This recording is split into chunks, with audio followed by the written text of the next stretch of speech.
Hey guys, welcome back. We're here for another episode. This one's going to be an interesting one. I know I keep saying that every episode, but this one's really going to be like extra interesting.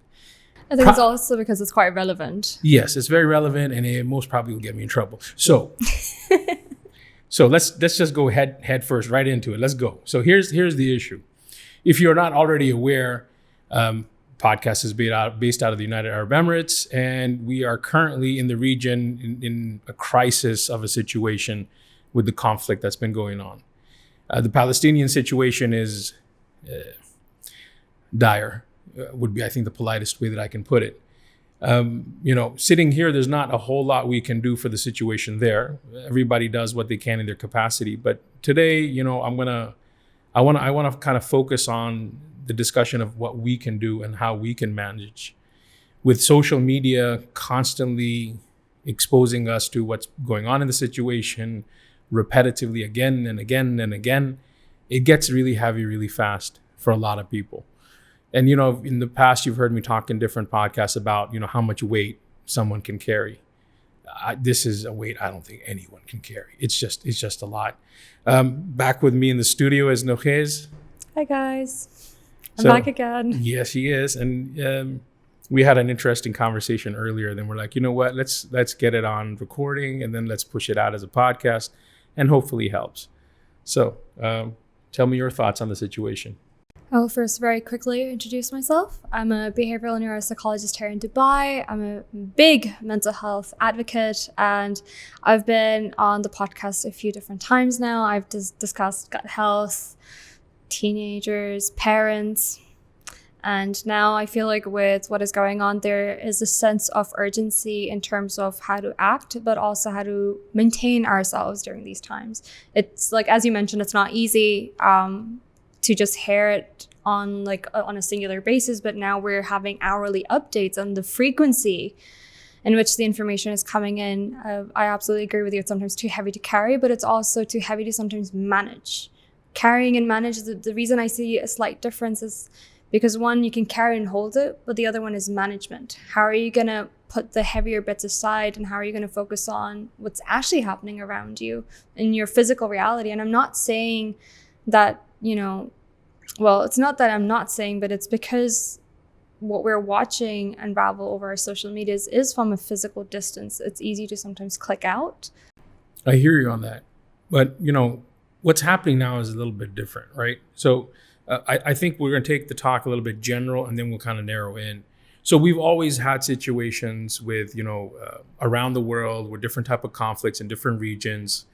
We still haven't gotten out of the Ukrainian situation. I mean, there's also the natural disasters. Exactly. And we have natural disasters that have been absolutely horrendous. Just in the last year, we had earthquake in Turkey. We had floodings. We had Afghanistan just recently. And exactly. Just recently, Afghanistan again. And it wasn't like the first time. So this is just constant. But so, we have all of these things that happen with time, and we have exposure to them through social media and whatnot. But the current Palestinian situation, I think, is at a whole different level. This is not a singular incident that we're hearing about again and again and hearing about the fallout from it. You pick up your phone and something new happened. You pick up the phone and something other new happened, and new media is on it and new perspectives are on it. The videos, oh my goodness, heart-wrenching, gruesome, gory videos. I mean, you literally just look at it like you feel so helpless in that moment. You feel so absolutely helpless. So I think let's start by talking about the social consumption of social media. Tell me more about consumption of social media given these things going around.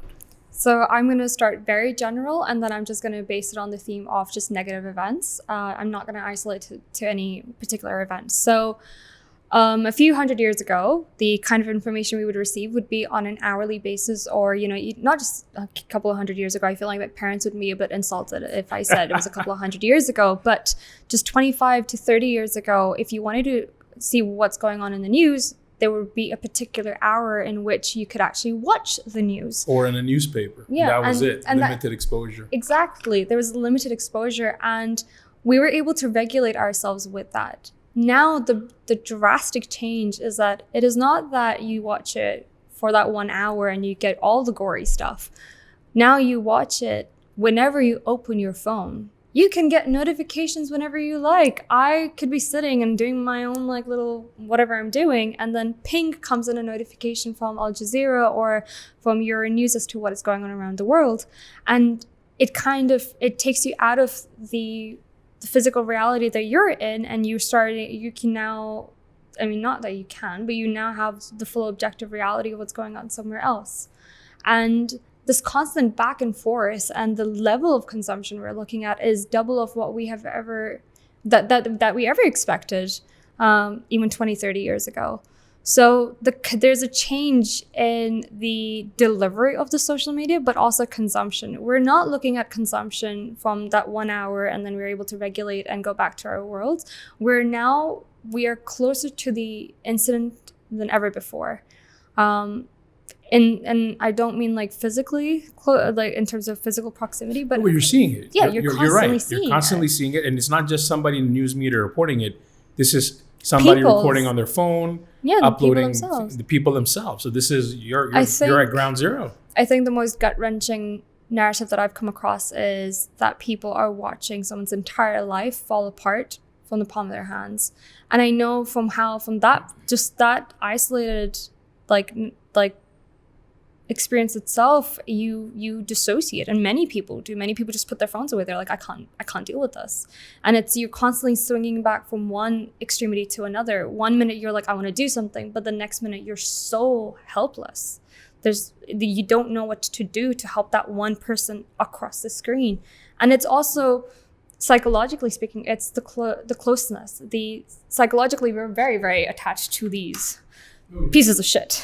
Yes. These devices that connect us to everything. Yeah, and that connectivity is not just on a sort of a metaphorical or like a physical level, but we're emotionally connected to it. We now know that this XYZ person in this XYZ place lost this XYZ. We know too much. We are too close to the narrative of loss that they're experiencing. So there's that change in the consumption. It is, we know too much about the situation from up close in person. It is no longer that objective reality of like, this is what happened. It is like now this one singular person's entire life story has unraveled in front of me. No, it's tragic. Yes, agreed. But like you said, I think how close it feels, even though it might not be physically close, we're obviously, thousands of miles from the situation or whatever it is. And we're not even 1% can compare to what is going on ground zero there. But it's not just relatable, it's hitting home.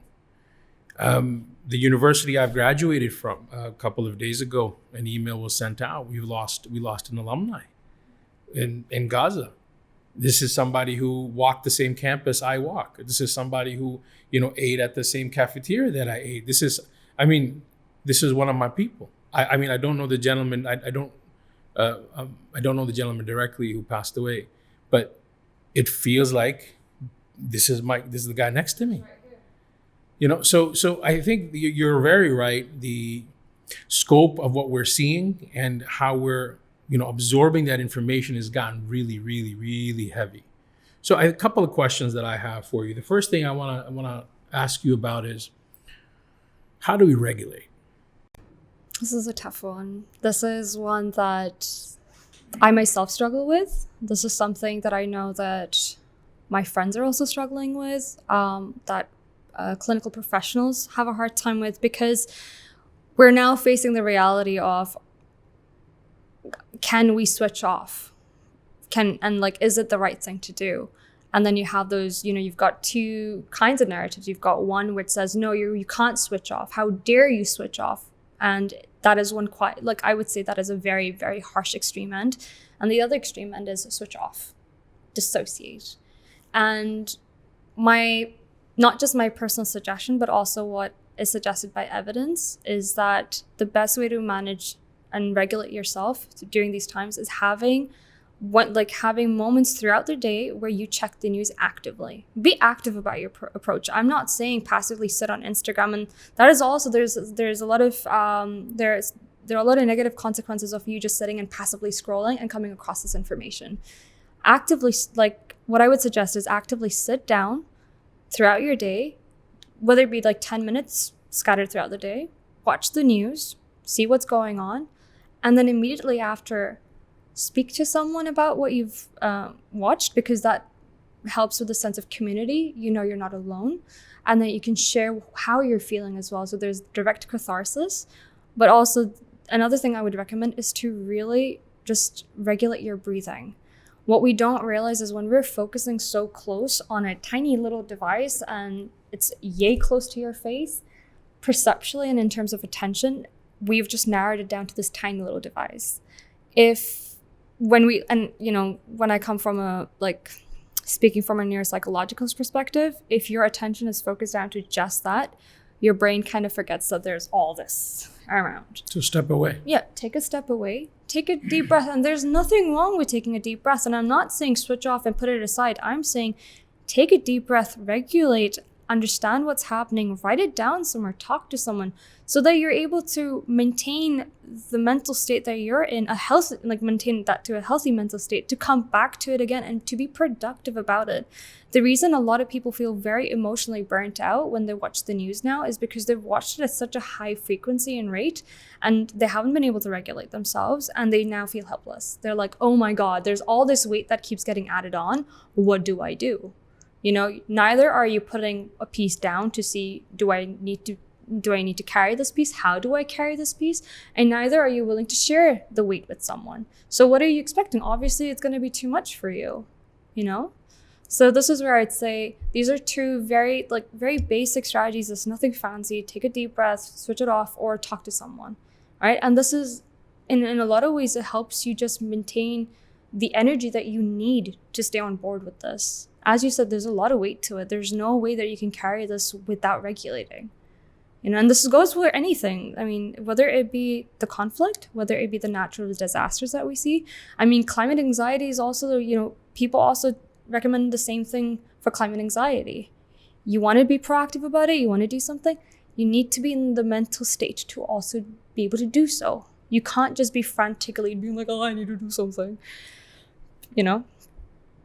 So...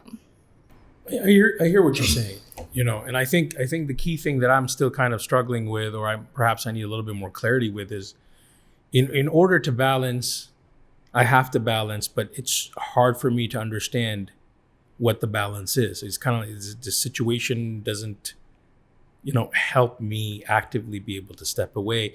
And I think, I don't know, I think this gets me to my next question, and we can circle back for more clarity. There's a lot of guilt. There's a lot of guilt. I think especially on this part of the world, there's a lot of guilt. So why am I feeling guilty? I'm going to be a hard ass. Why am I feeling guilty? I got nothing to do with it. But why am I sitting here feeling guilt? Why am I sitting here feeling shame? Why am I feeling this helplessness? I mean, in my mind, at least, it's because I'm part of humanity. And I'm not seeing humanitize or whatever it is. I ran out of words. So talk to me about guilt. I understand. I've read a lot and seen a lot. Bad situation happens, and then there's survivor's guilt. But I didn't survive it. I wasn't even part of it. Why am I getting? There's a lot of people I know that I've been speaking to over the last week or so, and there's a lot of this inner guilt that's happening. I think there are two things. Starting off with the fact that it's so much in our personal space in a way.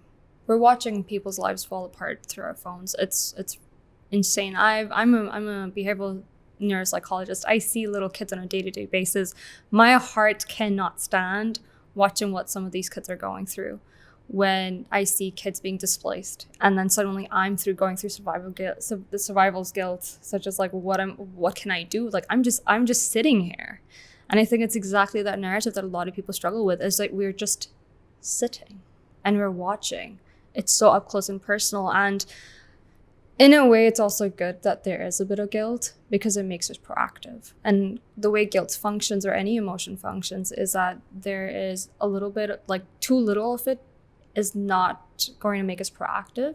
There's a certain optimum amount that will make us proactive about it, and too much of it will result into us not doing anything about it. It's the same way how stress works. Guilt is just another emotional arousal that we need to look at and we need to cater to according to how much we're experiencing. If there's too much, regulate yourself so that the optimal amount of guilt can actually make you do something. Then there's a lot you can do, starting from just sharing the posts, reading news. You don't even have to share, just read the news, be informed, and use credible resources. Talk to the people around you.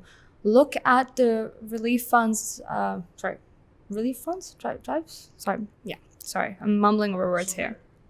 But look into the relief drives that are happening, collections, what are people doing? Join a lot of the community talks as well. If you feel like you're alone, a lot of the times when you join these community talks, you would realize it is not just you who's facing something. And I do believe that this collective community sort of dynamic brings out the best in us because we feel like we can do something together. Science has always shown that two is better than one, so when you come together with other people, you have that sort of synergy in place, and you're able to also do something. It's just how this is an example. You and I were facing a little bit of survivor's guilt. We were feeling shit about what's going on around the world, and we were like, okay, what can we do? Talked about it, and here we are. We're being productive about it. All right. And I know there's an element of selfishness that comes here because we're trying to relieve ourselves of the guilt, right? But we're doing that productively. We're not just wishy-washy. It's a positive contribution. And we're not crying. I mean, we're crying about it too, but we're also not just feeling helpless and hopeless about it. I think what you said is very, very, very valuable. Having that guilt, channel it to a positive outlet, whether it's just having conversations and getting more informed, or whether it's getting more active and participating with the relief funds and the activities. We have a ton of things happening in the country. The Emirates Red Crescent, I posted on my Insta, and I've actually just posted it as a post or whatever it's called, so it stays there.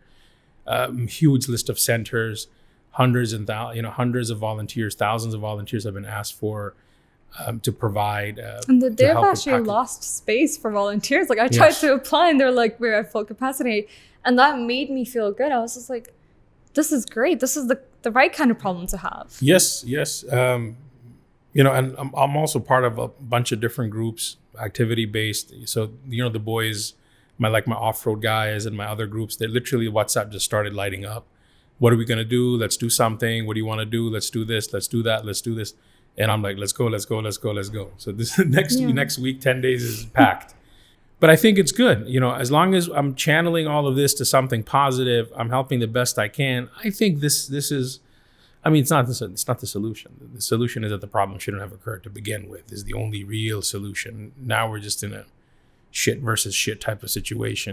Yeah, but even beyond just like the conflict itself with the natural disasters as well, there's so much guilt that gets involved, especially for those who are from these places. I know that when there was a natural disaster last year in Pakistan, I didn't know what to do.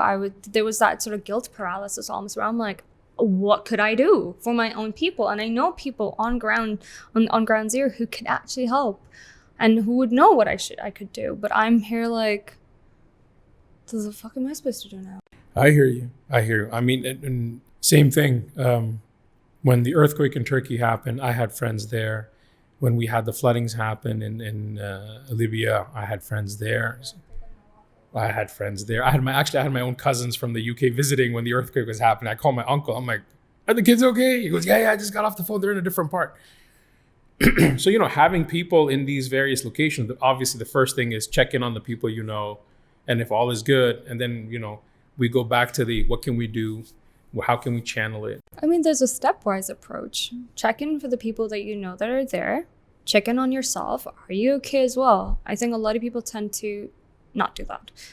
They don't check in on themselves, and they keep pushing emotionally till they're burnt out, and then they are physically paralyzed and emotionally paralyzed to do anything.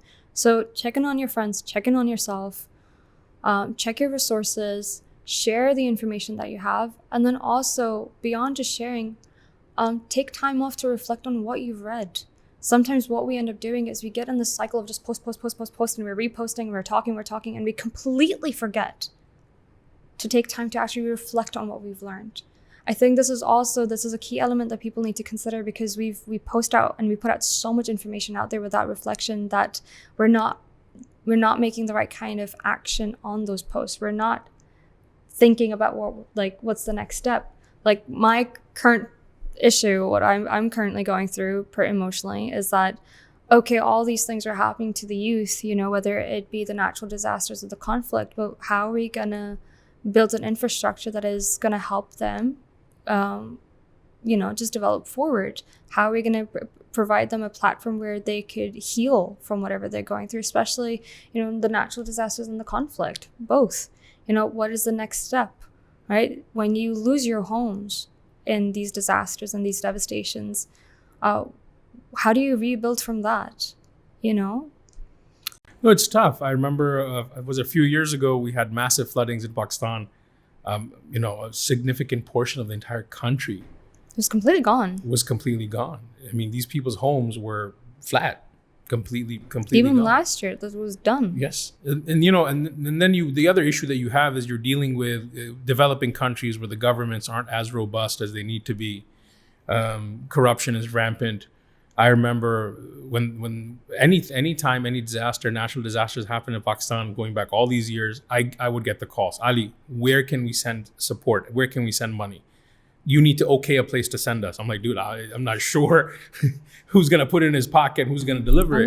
And that's the scary part. It's like where, like, even if you want to help, sometimes it's blocked. Yes. By other problems. Yes, it is. And that made it hard. And I remember one particular incident, and I had all my friends from back in high school, actually, it was a discussion on my WhatsApp high school group.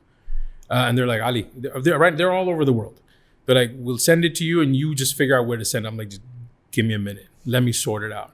I started making some calls, sending some messages. Turns out one of my cousins was organizing in Pakistan. He was organizing this whole thing. And I'm like, dude, I know you. I trust you. I'm getting money from my boys to send it to you. 100%. It can't go left, right. You got me. He goes, sir, Ali Bhai, I got you. No problem. This guy got all the money, bought all the stuff, loaded the trucks, went with the convoy of trucks. Or him and his buddies, they all went with the convoy of trucks and distributed themselves. And they were stopped multiple times along the way. Oh, we would like this bribe. Oh, we're not going to let this truck through. We're not going to do this. He just happened to know one of his uncles who was in the army, who sent a couple of that's a big armed jeeps with them and say, the we big have boys, an army escort. But I mean, it like what I said earlier, sometimes it's just hard to even figure out how to help. And I think we're lucky that, especially in the UAE, the governmental organizations, the charitable organizations, so many of them, mashallah, they really, really put in a lot of hard work. And every single time anything's happened, they're first ones to step up. And you see them going there. You see them with the planes. You see them with the distributions. They're on it. So I think we're very fortunate that we have organizations in the country that we can trust, that if we give support and money and resources or, blankets and canned goods or whatever, we can trust them in knowing that it's going to get to the person who needs it at the end of the day. So I think from that perspective, it's good. But the privilege guilt is also another. There's survival guilt, and then there's the privilege guilt. And I know that a lot of us feel that, and it's this absolute dissociation of like, oh, but I'm in it, but I'm also not in it. And then you have this feeling like, oh, but I'm sitting in my fancy house with my fancy AC on, and I'm gonna drive my fancy car to my fancy work now, and it starts hitting you. And then, in those situations, that is when I do suggest just talking to a mental health professional who can help you really figure out how you're feeling and also give you the tools as to what to do next. And I very strongly stand for this. It's like there are therapists and there are mental health advocates, mental health first aiders as well, who will just be able to give you the right little tools to what to do next so that you don't feel trapped in how you're feeling, but that you're able to actionalize it. Yeah, actionalize it. Sorry, English is... but actionalize, what you're feeling and to take the next step forward. I agree with you 100%. I think this is important to also, kind of take into consideration when we talk about mental health. And everyone's heard me say it's okay not to be okay. And I really, really get upset when people trivialize somebody's situation. Oh, why are you going through this? There's people in the world who can't eat, who don't have a home. Okay, you know what? I'm still going through shit, irrespective of what somebody else on the planet is going through. You just made me feel double shit. It didn't solve the problem. It just got worse. It just got worse. I mean, you just took a dirty diaper and threw it on the wall. Like, bro, come on. So I think you're right. This is where it's very important to not sink yourself and not to recess inwards, but go talk to somebody. Start by talking to a friend. But I think, like you said, talking to any level of mental health professional, even a coach or a mental health first aider, start talking, because the more you talk, the more you will process, the more you will start to reach some sort of equilibrium, the more you will start channeling into productive directions. So I think this is really great. We have I think at least another episode, maybe two more, because I have a lot to talk about, and I know Nokhez has an opinion on everything I like to talk about. So most definitely we're gonna have another one. Opinionated. I want to wrap this one up over here, but just I'm gonna put it out there straight. I don't give a shit all what the political situation is, but when you killing children, shame on you, man. Shame on you. And with that unfortunate note, see you on the next one. Bye, guys.